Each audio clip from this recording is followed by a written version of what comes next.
And then after the war, which we won it big. Without us, right now you'd all be speaking German and a little Japanese, perhaps. Going to be defending Canada. Canada gets a lot of freebies from us, by the way. They should be grateful also, but they're not. I watched your Prime Minister yesterday. He wasn't so grateful. But they should be grateful to us. Canada lives because of the United States. Remember that, Mark, the next time you make your statements.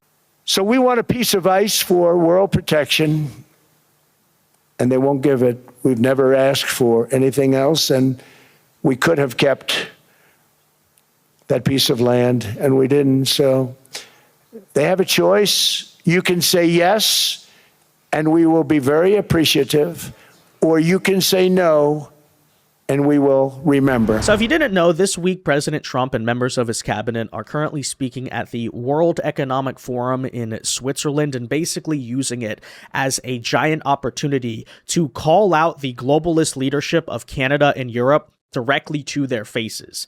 A lot of people may ask, what's the purpose of even speaking at an event like this? Well, that is the reason why. Because you can either retreat from a platform with a lot of the most powerful and often sinister people on Earth, or you can confront them directly to their faces and essentially hijack the intended purpose of the event and turn it into the American Economic Forum instead, which is really what has happened. Now, as usual, the Trump administration has hit many of its key contentions with European liberal leaders in these speeches: immigration, trade, energy policy, government regulation. But I don't know if you noticed, there's been a new ideological disagreement with the EU and other related NATO entities as of late. And that is, of course, the subject of Greenland. And Trump here proceeded to once again reiterate that the United States is absolutely serious about acquiring Greenland. Yes, we need it for the national and economic security, not just of the United States, but frankly, the Western Hemisphere going into the 21st century. And quite satisfyingly, because I don't know if you noticed, a lot of these European leaders have been talking a lot of trash as of late. He directly confronts and calls out a lot of their moral hypocrisy on this issue. You know, suddenly they care about territorial sovereignty after themselves importing millions of invaders into their own countries against the will of their own sovereign citizens. And we'll bring you this full coverage of Trump, Howard Lutnick, and some of his officials over at the World Economic Forum in Davos, Switzerland in today's video. First though, guys, do us a favor. If you enjoy our content, make sure you hit that like button down below. Subscribe to the channel if you are new. We greatly appreciate the support. And that said, take a listen here. I mean, I plan, frankly, probably later today or this week to do my own separate video just directly talking about this subject of Greenland and, you know, explaining why it's so important, explaining what's going on with Europe. But I do want you to start here by taking a listen to Trump's argument as to why no other nation or group of nations can keep that massive territory, by the way, so secure when it comes to things like Arctic shipping lanes, natural resources. Let me tell you, Russia and China absolutely love to hang out in that region. This is why it's so important. And frankly, no matter how many stupid fake military exercises the EU tries to perform here and Denmark claims they can do, no, actually, the United States holding Greenland is very necessary for the security of all NATO nations. Take a listen. We want strong allies, not seriously weakened ones. We want Europe to be strong. Ultimately, these are matters of national security, and perhaps no current issue makes the situation more clear than what's currently going on with Greenland. Would you like me to say a few words of Greenland? I was going to leave it out of the speech, but I think I would have been reviewed very negatively. I have tremendous respect for both the people of Greenland and the people of Denmark, tremendous respect. But every NATO ally has an obligation to be able to defend their own territory. And the fact is, no nation or group of nations is in any position to be able to secure Greenland other than the United States. We're a great power, much greater than people even understand. I think they found that out 2 weeks ago in Venezuela. In 2019, Denmark said that they would spend over $200 million to strengthen Greenland's defenses. But as you know, they spent less than 1% of that amount. 1%, there's no sign of Denmark there. And I say that with great respect for Denmark, who whose people I love, whose leaders are very good. It's the United States alone that can protect this giant mass of land, this giant piece of ice, develop it and improve it and make it so that it's good for Europe and safe for Europe and good for us. And that's the reason I'm seeking immediate negotiations to once again discuss the acquisition of Greenland by the United States, just as we have acquired many other territories throughout our history, as many of the European nations have. They've acquired, there's nothing wrong with it.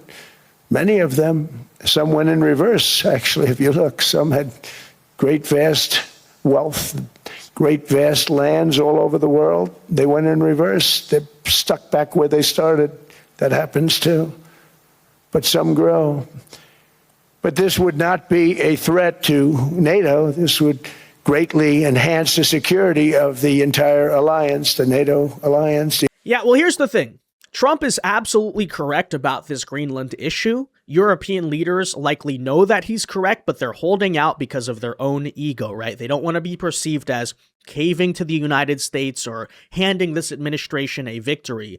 But simply, when you break it down, first and foremost, let's establish that Greenland actually does matter. I know this issue a lot of people think is funny. It gets memed for obvious reasons. But in reality, the acquiring of Greenland is actually extremely essential for the prosperity and national security of the United States and even its own NATO allies going into the 21st century for many of the exact reasons that Trump has lined out. First and foremost, let's just talk about the economic angle of it. It's no secret that Greenland is an island extremely rich in natural resources, not just energy, but also rare earth minerals, which matter a lot in this day and age that we live in, right? And essentially, by acquiring Greenland, the United States would be able to break the monopoly that China has on us when it comes to rare earth minerals and a lot of the electrical and digital components that are made out of those overnight. I don't think I need to explain to people why that actually matters, right? Because I'm sure you're going to hear the contention a lot. Why does this Greenland issue, how does it affect me as a normal American?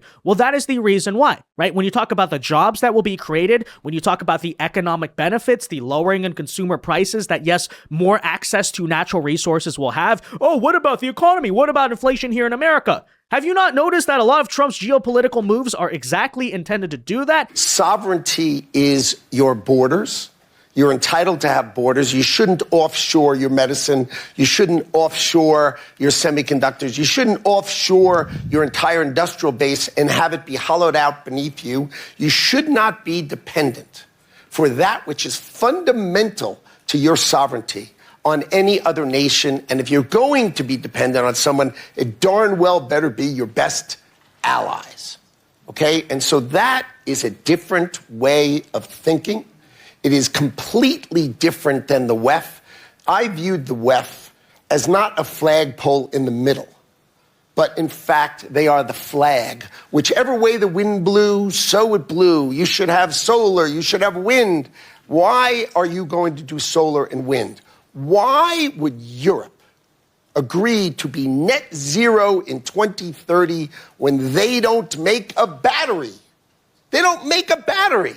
So if they go 2030, they are deciding to be subservient to China, who makes the batteries. And yes, okay, given, by the way, growing geopolitical tensions that China has on the West, I think it's also a genuine security issue. You do want to break their rare earth monopoly, consumer prices and economic factors aside, for the obvious reasons that if they shut off trade tomorrow, we basically would not be able to live in modern society. That's why it matters, number one. But it doesn't even stop there. Let's talk about control of the Arctic, right? A big reason Trump has brought up right now is that, interestingly, if you're a liberal and you're so big into global warming and climate change, this should be a trend that you notice, which is that as the northern ice in the Arctic seas start to thaw, the Arctic region starts to become, first of all, way more essential for shipping. If you didn't notice right now, Russia and China basically have this northern Arctic pipeline that the United States isn't able to do a whole lot about. And needless to say, Europe is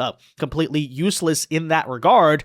And by the way, let me just say, Russia and China, absolutely, okay, are countries driven by a lot of the same factors as anyone else. They want natural resources, they want control of shipping lanes, etc.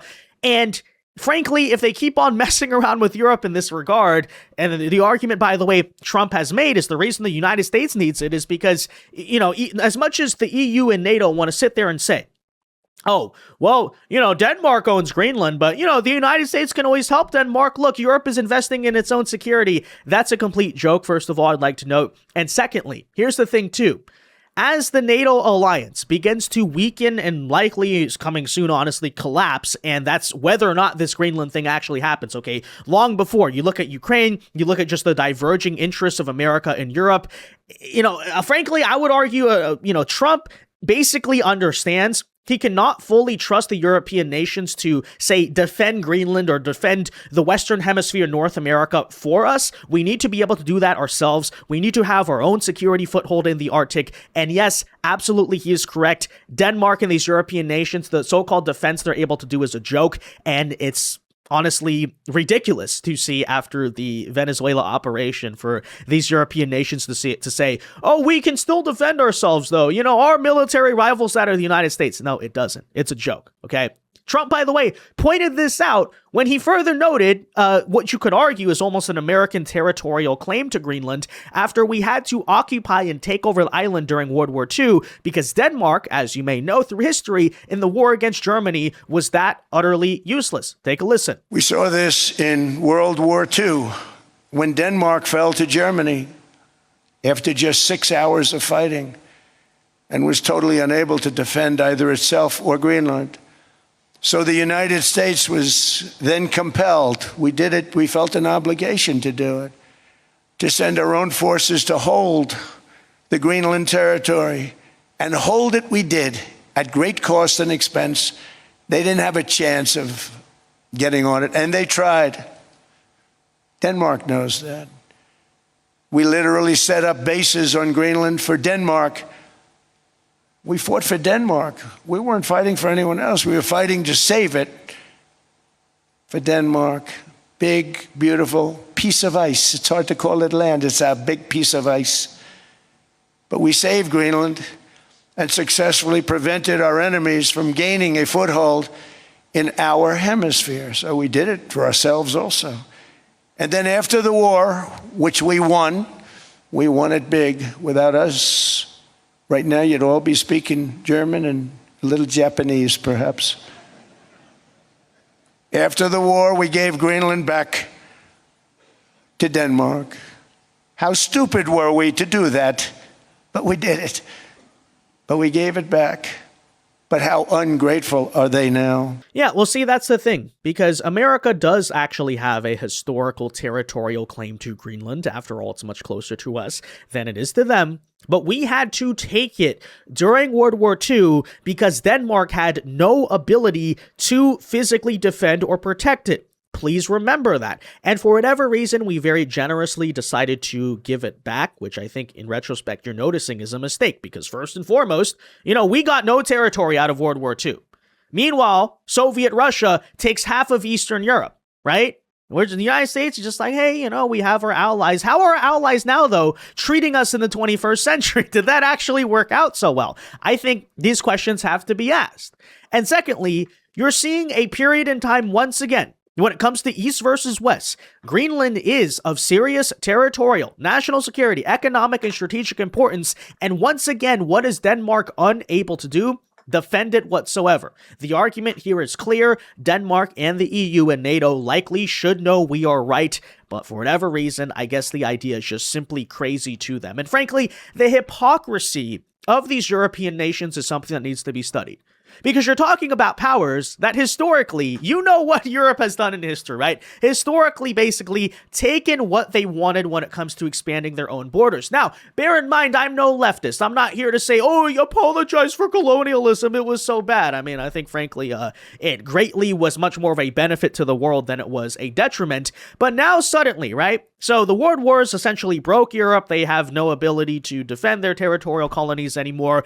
They have shrunk instead of expanded. But suddenly now that we're in the 21st century, the idea that nations would ever change borders, that some countries shrink as Trump brings up, some countries expand, suddenly now to our 21st century brains is crazy. To which I say, why should it be crazy? right? Why is it crazy? You think till the end of time, America's borders will remain exactly as they are? That's not even the history of America itself. America historically actually is a territorially expanding power, right? And suddenly now, because we're in this time or we've reached the West Coast, people think we ought to be done there. No, that's just not how geopolitics or history works, right? Borders do change. Europe is one to talk about lecturing us on territorial sovereignty, right? You know, when they were at their golden age, they said, take whatever they want, right? Let's colonize Africa. Let's colonize the Americas. But suddenly now that they're in no position, unfortunately, nowadays to do that, now they're going to sit here and say, oh, how dare America expand?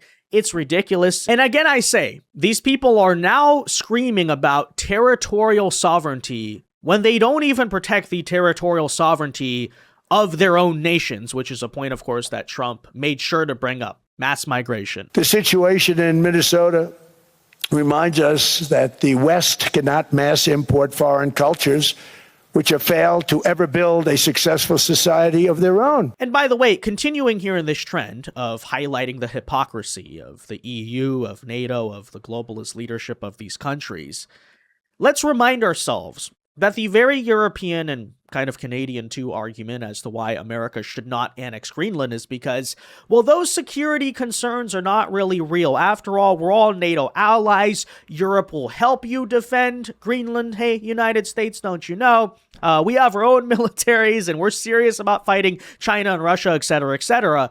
Not only is it a joke, but let's not forget, as Scott Bessent here highlights at the World Economic Forum, you're talking about the very European bloc of countries who claims we're fighting hard against Russia. And they publicly, right, their leaders are super anti-Putin. Now, they basically have also admitted if it comes to China, they're basically going to leave the United States on their own despite us being part of this NATO partnership. But even on Russia, you know the story here, right? First of all, you're talking about countries that, despite virtue signaling at the United States for not being tough enough on Putin, have barely spent or contributed any money to defense or Ukrainian aid because, after all, they have no capacity to actually fight this war, but as Scott Bessent points out, are still to this very day buying the very Russian oil that is allowing this war to continue. So they can talk so tough, but as you can see at the end of the day, you're talking about countries that are fundamentally unreliable when it comes to, let's call it Western defense if you want. We have Europe buying Russian oil still 4 years later. They are financing the war against themselves. India started buying Russian oil after the conflict began, but President Trump put a 25% tariff on them, and India has geared down and has stopped buying Russian oil.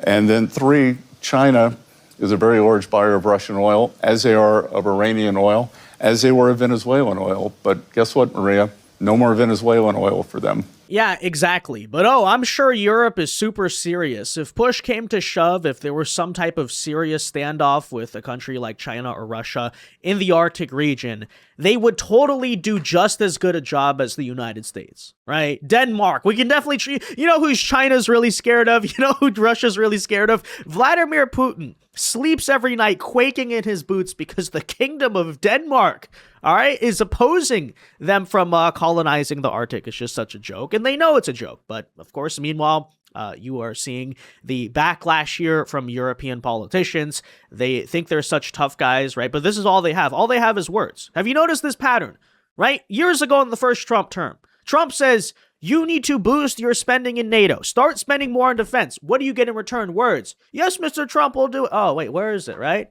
Where is it in Ukraine right now? You know? Oh, we're going to make sure our European militaries have Greenland secure. Oh, what are those once again? Just words. And here you now have a Danish member of the European Parliament telling Trump to F off. Oh, we're so tough. But again, what are you hearing here? Just words, because all these globalist EU bureaucrats know how to do is talk, which, by the way, is exactly why America needs to be the country that actually owns Greenland, because when it comes to geopolitical standoffs, you need a lot more than words, buddy. Let me put this in words you might understand. Mr. President, off. Det var næsten sådan ordene lød, da jeg... A year ago, that's what I said when I was here. I said very clearly that if Trump against our rules. As much as you might feel, or the room might feel in this, we have clear rules about about cuss words, language that is inappropriate in this room. I'm sorry to interrupt you, but it is unacceptable, even if you might have strong political feelings about this. Oh, yeah. Ooh, yeah. You proud of yourself for that one? You thought that was really cool, didn't you? But okay, we get it. They told us to F off. Who cares? I do want you to listen to the president of Finland and his argument, because he's going to actually try to make a rational case as to why Europe can defend itself and we don't need the Americans, and then accidentally admits in his moment here, in his own speaking at the World Economic Forum, that actually Europe does need America, and this whole propaganda line that Europe can actually do its own defense is just utter nonsense. And it's pretty hilarious in the span of like 1 minute. Take a listen. First is a direct answer to the question of this panel, can Europe defend itself? My answer is unequivocally yes. Without the Americans? Without the Americans, I mean... How? Well, look... But you're relying on them for these key elements. How would you do it at scale and at duration and at intensity? With an assumption that the United States would cut off completely any kind of work. Yeah. Well, if we look at the defense composure of Europe by and large, and a country like Finland, so how do we do it?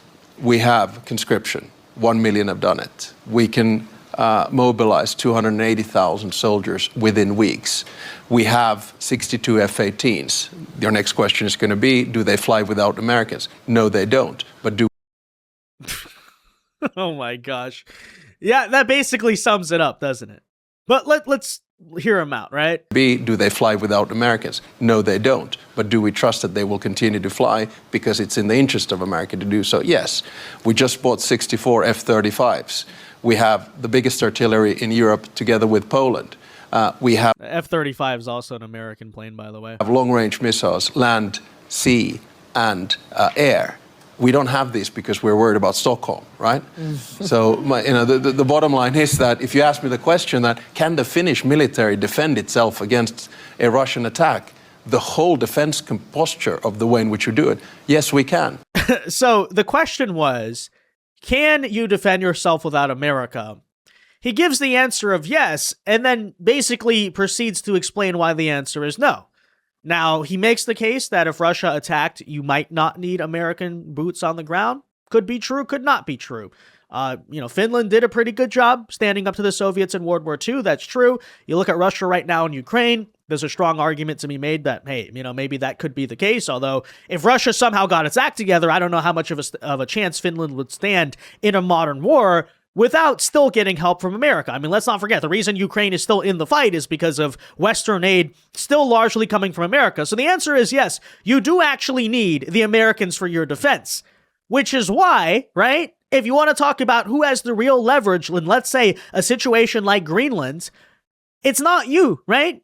You could make the argument, oh, Europe could defend Greenland, but you just admitted you could only defend Greenland with the aid and ultimately the technology of the United States, right? Which still at the end of the day means we would do a better job defending it because, secondhand use, you guys are not, let's say, the experts at the software. You didn't write the code, right? You're basically just, copying the playbook here, but it's real tough. The Eastern Bloc countries are real scared, I'm sure, of the Finnish military, of Denmark, of Keir Starmer.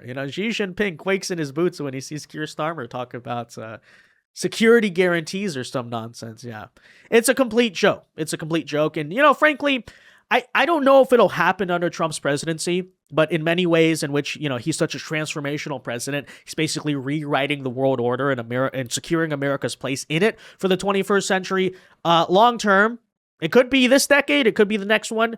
Let me just say, I believe Europe will lose this battle in the end. I think Greenland will eventually come under the territorial control of the United States of America. I think it's an inevitable trend that the kind of neoliberal consensus of the post-1991 Cold War era is going to collapse, and that means NATO will weaken, if not collapse.